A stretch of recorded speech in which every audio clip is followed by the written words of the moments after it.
On n'a pas de l'eau, on n'a pas de robinet, on n'a pas de puits que tu peux avoir de l'eau potable.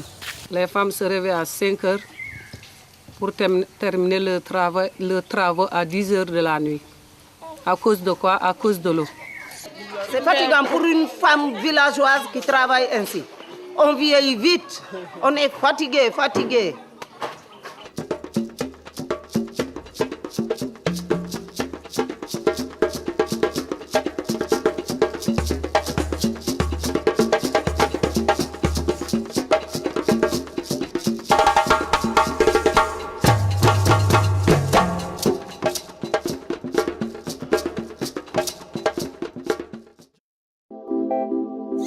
Jamuji family in the house from Casa di Massa for Kalunaji crew. Yes, sir.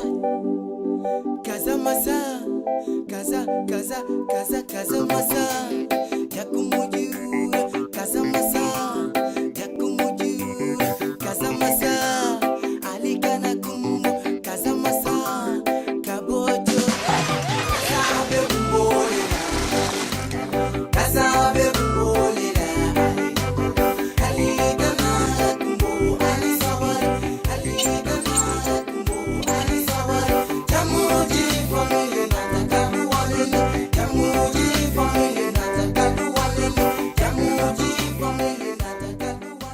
Normalement, moi, je vais me lever très tôt, 5 heures du matin.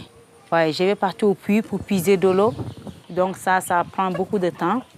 Ouais, parce qu'il faut regarder la distance que j'ai parti là pour puiser de l'eau. C'est loin, c'est dur pour nous. Hein?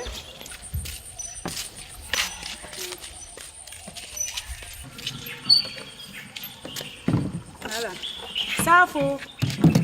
Si tu avais ici de l'eau ou bien un robinet, peut-être le travail ça va être diminué un peu.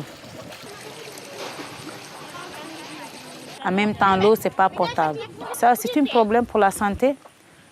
Quand j'arrive, balayer, je vais laver mon petit garçon là, faire la vaisselle, laver le linge, oui, faire la cuisine.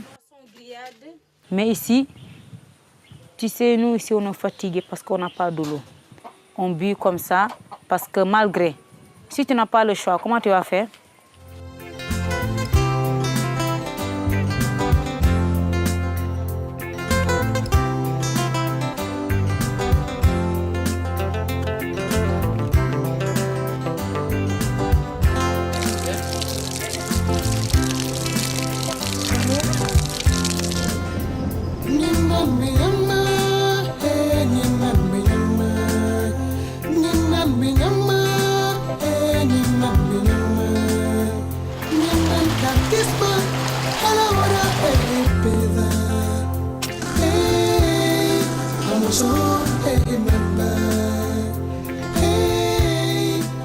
Nous sommes au niveau de l'arrondissement de Tangori, au sud du Sénégal, en Casamance naturelle. Donc l'arrondissement de Tangori est composé de 4 communautés rurales dans lesquelles nous avons 84 villages où vivent 60 000 habitants. Une coopération décentralisée a été mise en place entre la communauté urbaine de Cherbourg en France et les communautés rurales de Koubalan, Niamey, Tangori et Wonk au Sénégal. Cette coopération entre institutions publiques a permis d'élaborer des projets visant à réaliser l'adduction d'eau potable et l'assainissement dans les communautés rurales sénégalaises.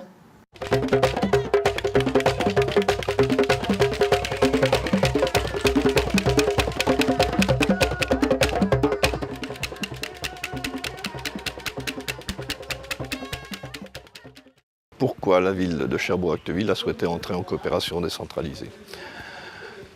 Je crois que c'est très important. Tout d'abord pour des raisons politiques. La première raison politique, c'est que chaque fois qu'il y a des écarts trop importants entre des populations, c'est une source de conflit. On ne peut pas voir une planète se développer avec d'un côté des pays riches, d'autres des pays très pauvres. À un moment, si on n'agit pas, ce sera une véritable catastrophe. Maintenant, ce n'est pas seulement un projet en direction du pays avec lequel on travaille, c'est aussi un projet pour nous, pour notre propre ville. J'évoquais la coopération décentralisée. La coopération décentralisée, c'est d'abord un échange. Et puis, autre point important pour nos propres services. Pour les services de l'eau, il y a un véritable enjeu de découvrir une façon de travailler différente et puis un contexte géographique totalement différent. Donc je dirais que pour nous, c'est du gagnant-gagnant.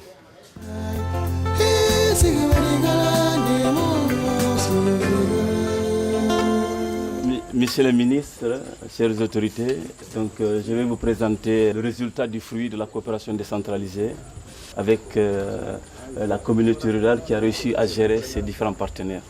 Il y a les partenaires de la ville de Cherbourg-Octeville, il y a les partenaires italiens, il y a l'État du Sénégal. La collaboration, le travail en synergie de l'ensemble du partenariat, la coopération française, la coopération italienne, avec l'Union européenne qui a permis la réalisation de l'ensemble de ces ouvrages que vous avez ici. Aujourd'hui, toutes les couches de la population de la communauté rurale de Koubalan ont accès à l'eau potable.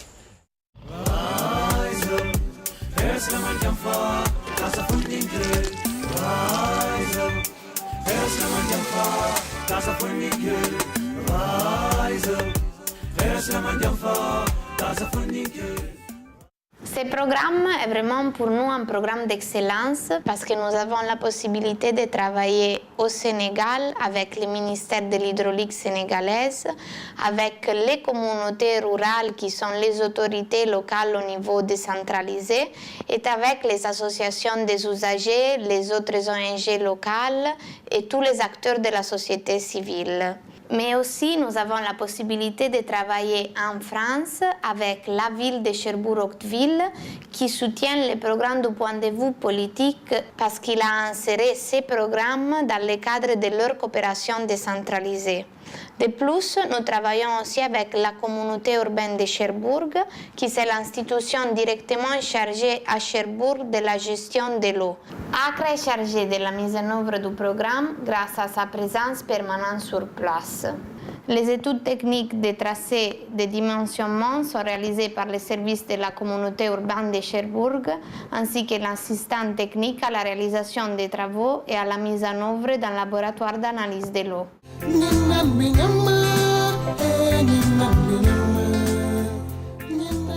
Ces actions visent à produire un système de gestion de l'eau et de l'assainissement autonome et durable sous contrôle des autorités locales sénégalaises.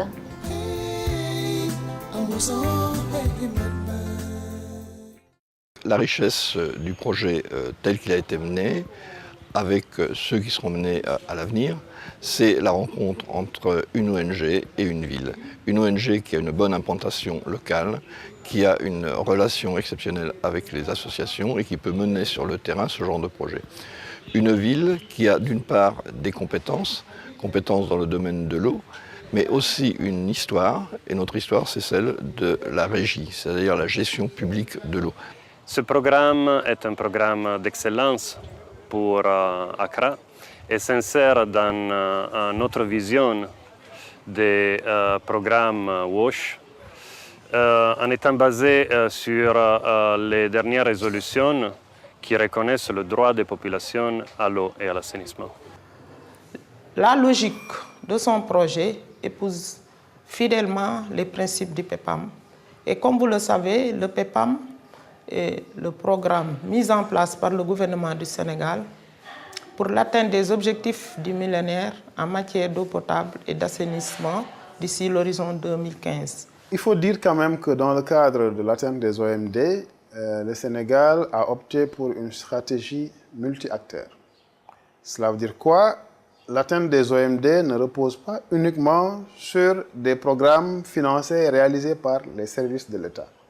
Donc, elle implique la mobilisation d'autres types de partenaires, notamment les ONG, les organisations de la société civile, les collectivités locales et même des associations de ressortissants. Voilà pourquoi nous avons engagé ce partenariat qui a été couronné de succès. Donc cette richesse, cette complémentarité, nous avons réussi à l'utiliser dans le cadre du projet puisque nous avons associé dès le départ les élus locaux, les services de l'État et bien sûr l'ONG Accra et la ville de Cherbourg et le comité de jumelage Kadjama.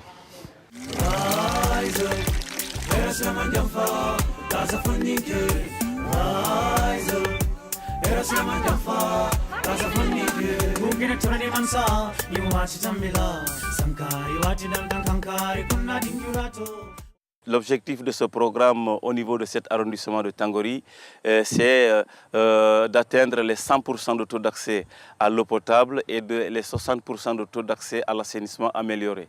Ce programme consiste à mettre des infrastructures hydrauliques, des extensions de réseau pour pouvoir atteindre les objectifs du millénaire pour le développement avant 2015. Donc l'idée est de réaliser un réseau d'adduction d'eau d'une longueur de 340 km pour alimenter l'ensemble des 6000 concessions pour avoir au niveau de chaque concession un robinet particulier et pouvoir réaliser 3400 latrines améliorées dans chaque concession. Le programme PEPAM Tangori est composé de 3 phases. La phase 1 concerne la communauté rurale de Koubalan où les 100% de taux d'accès à l'hydraulique sont atteints et les 72% de taux d'accès à l'assainissement amélioré sont atteints. La deuxième phase en cours de réalisation concerne la communauté rurale de Niamone et une partie de la communauté rurale de Tangori dont les travaux sont en cours de réalisation. Donc la troisième partie concerne la deuxième partie de la communauté rurale de Tangori et celle de Wong.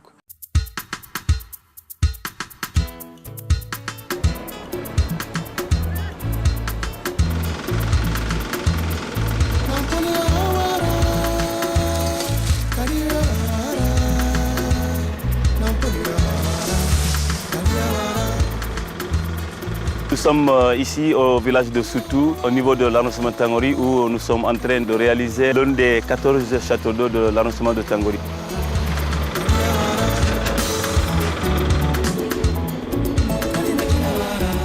Il est important de souligner la qualité du matériel et la qualité des travaux, de la fourniture qui a été achetée et la qualité des entreprises qui ont été choisies. Nous avons mis l'accent sur la qualité du travail, parce que la qualité du travail se répercute sur la qualité du service de l'eau.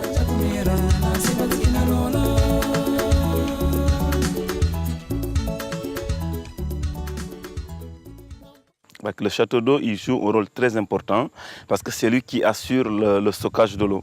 Ce château d'eau que nous avons derrière nous est un château d'eau qui a une capacité de stockage de 100 mètres cubes d'eau. Donc il est alimenté par un forage qui est réalisé à 87 mètres de profondeur suite à une étude géophysique qui a été réalisée par un géophysicien. «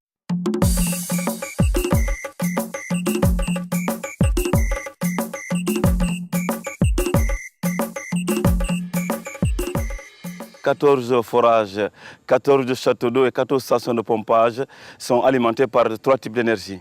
L'énergie solaire à travers les panneaux solaires, l'énergie électrique à travers l'électrification des stations de pompage et l'énergie avec le gasoil via les groupes électrogènes.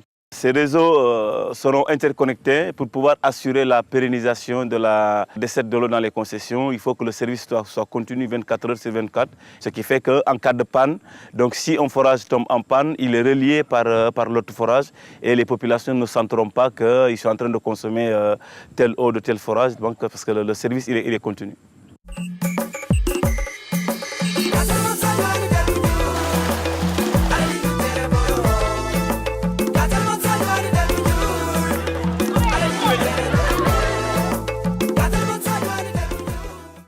Le service d'approvisionnement en eau qui est fourni par le programme a des caractéristiques de réel service public, vu que les infrastructures sont interconnectées au niveau de l'arrondissement et que toutes les familles ont accès à l'eau potable. Oui, maintenant vraiment, nous sommes vraiment satisfaits d'avoir le robinet à côté de toi. Parce qu'avant nous, dans le campement, on avait un puits. Aujourd'hui, avec l'arrivée de ce programme, ça a changé vraiment l'eau au niveau du campement et les clients sont satisfaits. Avoir dans la maison, la robinet, c'est très intéressant. Les fatigues sont diminuées. Tu as plus de temps qu'avant.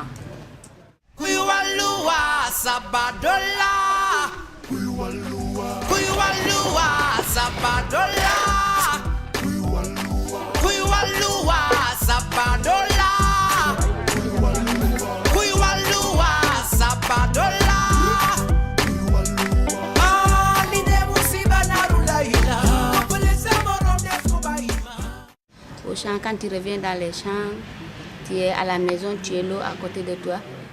Tu t'occupes de tes enfants, tu t'occupes de toi-même. Après, tu viens, tu prends le bain, tu es là, tu fais la cuisine, tu te reposes. Tu es avec tes enfants, ton mari, il n'y a pas de problème.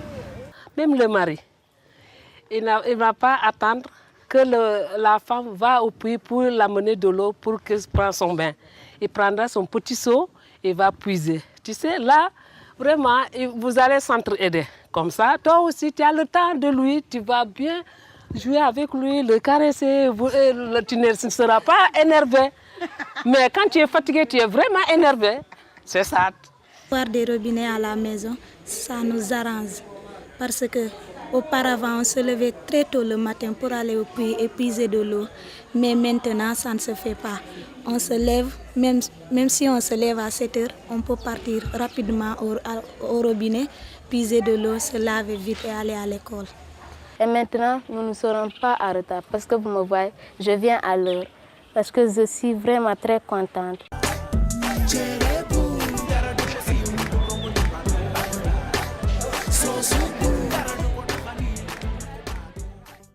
Notre programme est en train d'identifier des plans de salubrité de l'eau qui, au niveau de l'arrondissement, permettront de faire une identification des risques, une analyse du terroir et mettre toutes les données au service de la protection de la santé des populations.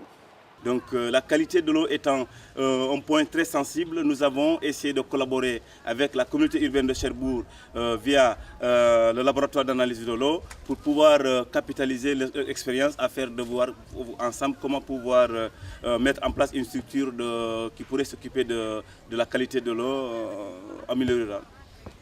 On va vérifier la qualité de l'eau en sortie de forage, mais aussi en sortie de château d'eau et surtout au robinet chez l'habitant. Ce système de distribution est assez novateur en Afrique. Il différencie avec le modèle classique de distribution d'eau potable. Donc on va réaliser un prélèvement en conditions stériles grâce à la flamme pour faire des analyses microbiologiques. En général, on filtre 100 ml d'eau et on met en incubation, en étuve, en général 24 à 48 heures.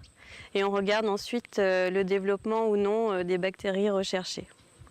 Voilà, et c'est ce qui nous permet de voir si l'eau est potable ou non au point de vue microbiologique. On va maintenant réaliser le prélèvement physico-chimique. Donc on procède à un prélèvement un peu différent.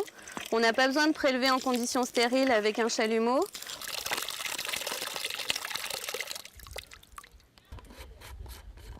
On va analyser les paramètres comme le pH, la turbidité, la conductivité. On va analyser aussi tout ce qui est dureté de l'eau et procéder aux analyses au laboratoire ensuite.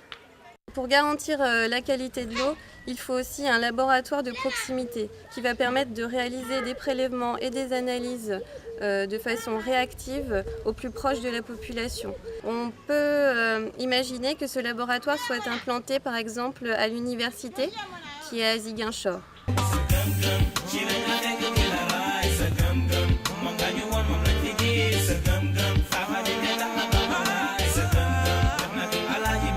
Donc nous sommes ici dans un laboratoire de chimie et nous devons travailler en partenariat sur un projet, à savoir l'analyse des eaux de quelques départements de Bignona. Ce contrat nous permet donc, nous, de notre côté, étant une petite université, de pouvoir à la fois de nous équiper, nous aussi, de notre côté, ça nous permettra de donner notre expertise. Donc ça devient un contrat qui est donnant-donnant. Il faut remarquer qu'au niveau de la sous-région, c'est-à-dire de Ziguinchor et de la Casamance et de toute cette sous-région, c'est-à-dire Gambie, Guinée-Bissau et Guinée-Conakry, il n'y a pas de laboratoire fiable, assermenté d'analyse de l'eau.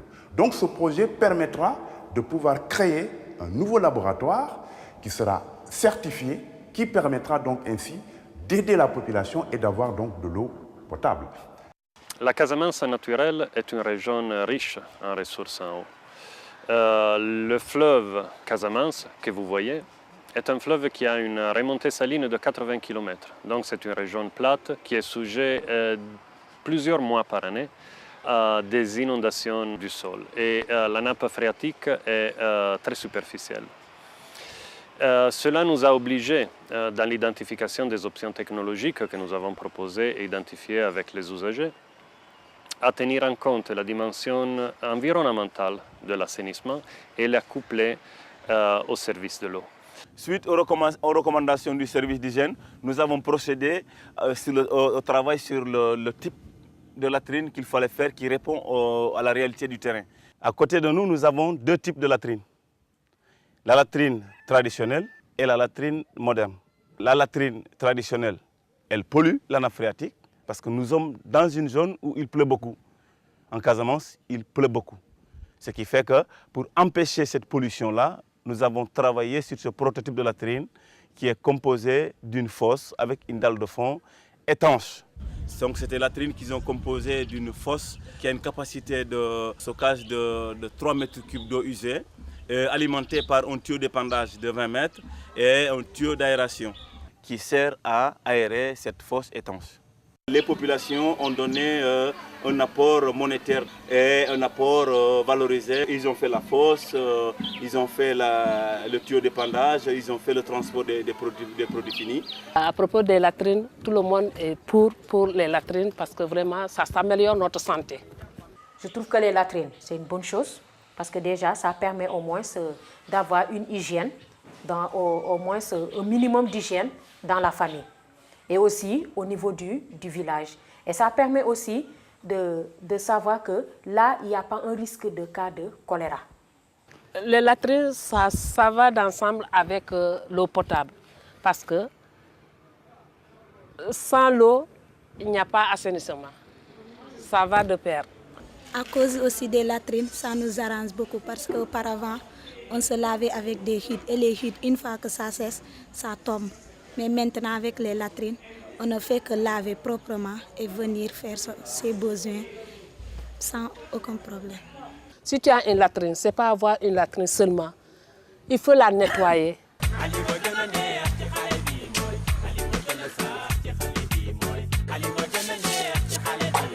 On va les nettoyer. On met nos personnes dans l'eau.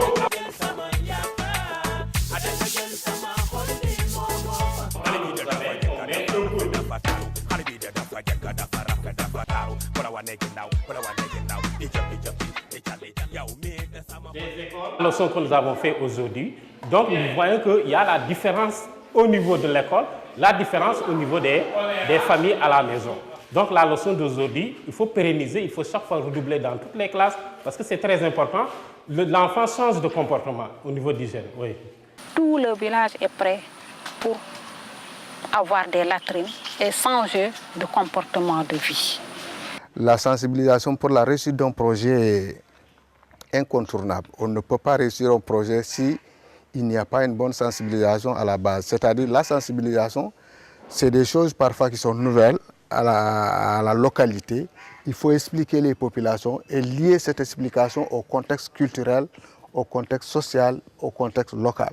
C'est pourquoi dans le projet d'adduction d'eau, nous jouons le rôle de communicateur, d'information, de sensibilisation pour permettre aux gens de mieux comprendre et de les pousser peut-être à adhérer au projet.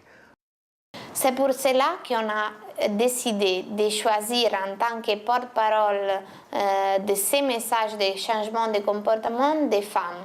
Et en fait, nous avons choisi des femmes relais qui sont responsables de réaliser la campagne de sensibilisation du programme. Les femmes relais que nous avons formées nous-mêmes en technique de communication, en technique d'assainissement et des latrines. Elles vont faire des activités de causerie et des activités de visite à domicile. Pourquoi nous avons choisi les femmes? Parce qu'actuellement, les femmes sont au cœur de l'assainissement. Ce sont les femmes qui sont au cœur du corvée de l'eau. Donc si elles, sachant que le corvée de l'eau est pénible et que nous les prenons pour qu'elles sensibilisent leurs camarades femmes et aussi leurs maris, elles vont sensibiliser les populations à les impliquer, à s'approprier du programme pour sa pérennisation. Parce qu'on ne veut pas travailler tout simplement et aller elles vont reprendre encore les habitudes qu'on les avait fait changer. Le Conseil des droits de l'homme de l'Assemblée des Nations Unies, dont la rapporteuse spéciale vient tout récemment de visiter le Sénégal, a demandé aux États de modifier leur politique pour parvenir progressivement à la pleine réalisation du droit à l'eau et à l'assainissement. Avant l'avènement de la réforme des forages ruraux, il y avait ce qu'on appelait les comités de gestion qui assuraient tout ce qui est gestion des forages en milieu rural. Mais ces comités-là étaient confrontés à des problèmes de gestion, au fait que l'eau était vendue par bassine et également qu'il n'y avait pas de compte bancaire. Donc c'est ce qui a amené l'État du Sénégal à mettre en place une réforme en mettant en place des ASUFOR. Les ASUFOR, les associations des usagers, sont une institution qui est prévue par les REGEFOR, qui est la loi du Sénégal qui règle la gestion de l'eau dans une zone rurale. Elles sont donc responsables de toute la gestion du service en milieu rural. Par exemple, elles sont responsables de fixer les prix de l'eau, elles sont responsables de tous les processus de paiement des factures de l'eau, d'établir un bilan qui soit capable de donner en continuité à la gestion du service de l'eau et donc d'intervenir en cas de panne et en cas de problème sur la gestion du service. Le pari que les partenaires ont fait en matière de gestion de réseau est de répondre avec une scale-up des compétences des opérateurs et en fédérant les associations des usagers. Ils se sont regroupés dans une fédération qu'on a appelée Fédération des ASUFOR de Kalonaï, FAC. Donc cette fédération a pour rôle la gestion de l'eau. C'est les ASUFOR qui lui ont délégué toutes leurs charges. Donc nos programmes dans cet aspect, il est vraiment innovant parce qu'il est en train de réaliser un aspect qui peut ensuite devenir partie de la législation sénégalaise. À la fin de chaque mois, le releveur il passe, il prend le relevé. Il va sur le terrain, il entre dans chaque concession, il regarde le numéro, il m'apporte, moi je fais la facture.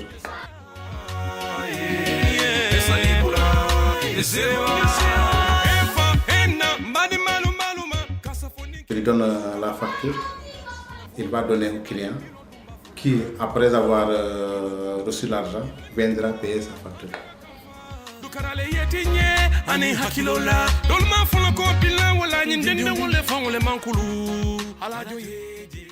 Là, ce sont les factures des gens qui paient régulièrement. Ça, ce sont les factures des gens qu'on a coupés. Oui, on paye chaque mois. 3 000, 3 500. Chaque fin du mois, on paye 2 000 ou 2 500, des fois jusqu'à avoir 3 000 francs pour payer ça. C'est pourquoi on organise bien. On utilise ça pour la cuisine et boire. Parce que c'est une grande famille. Si tu utilises ça pour le linge et tout ça et consort, tu ne peux pas payer les factures. Parfois, il y a des difficultés. Ils ne sont pas habitués à payer de l'eau. C'est de l'eau qu'ils ont trouvé comme ça tout le temps et ils pensent que ça devrait être la même chose. Ils ne se rendent pas compte que ce n'est pas la même chose parce que là, c'est l'eau qu'il faut tirer dans le sous-sol, qu'il faut monter dans le château d'eau, qu'il faut envoyer dans les maisons. Et tout ça, c'est des charges qui nécessitent de l'argent et il faudrait qu'ils payent le service. Des fois, s'il vient, il dit c'est cher, l'eau est chère. Ou bien il dit, bon, moi j'avais un peu de retard, je n'ai pas payé la première facture, donc je suis venu pour payer 2 factures. Donc vous m'excusez pour le retard parce que j'avais un malade, ou bien j'étais en voyage, ou bien j'avais les enfants qu'il faut payer leur scolarité. Donc je m'excuse, mais maintenant je viens pour payer les 2 mois d'arrière. En effet, à notre avis, l'élément le plus difficile est l'équilibre entre équité et qualité du service et la viabilité économique. C'est le plus grand défi sur lequel nous sommes en train de travailler au présent afin que le système puisse être vraiment durable, mais aussi accessible à toute la population et inclut les groupes les plus vulnérables. À l'issue de l'évaluation qu'on a eue au niveau du projet de Kobalan, entre Kobalan et Tchebo, on a su que c'était un projet novateur innovant qui a donné de l'eau à toute la communauté rurale, tous les villages, ce qui est une première au Sénégal, et c'est un service public à prix unique.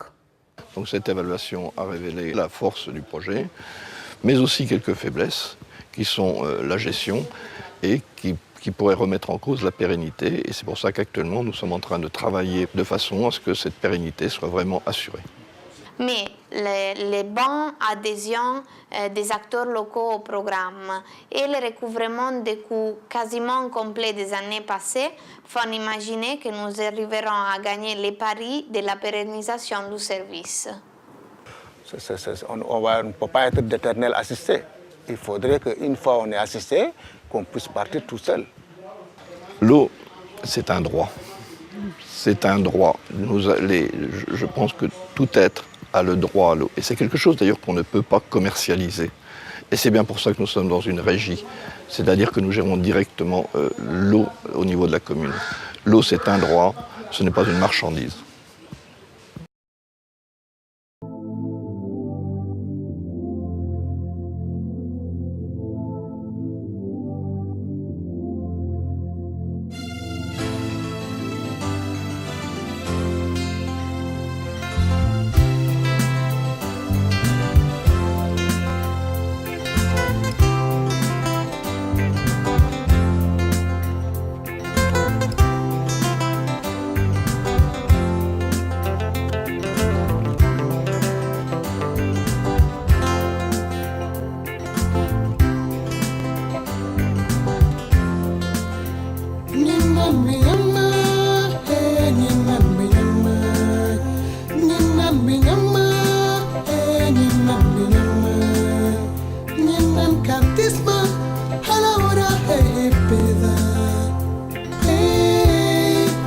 So, hey, remember.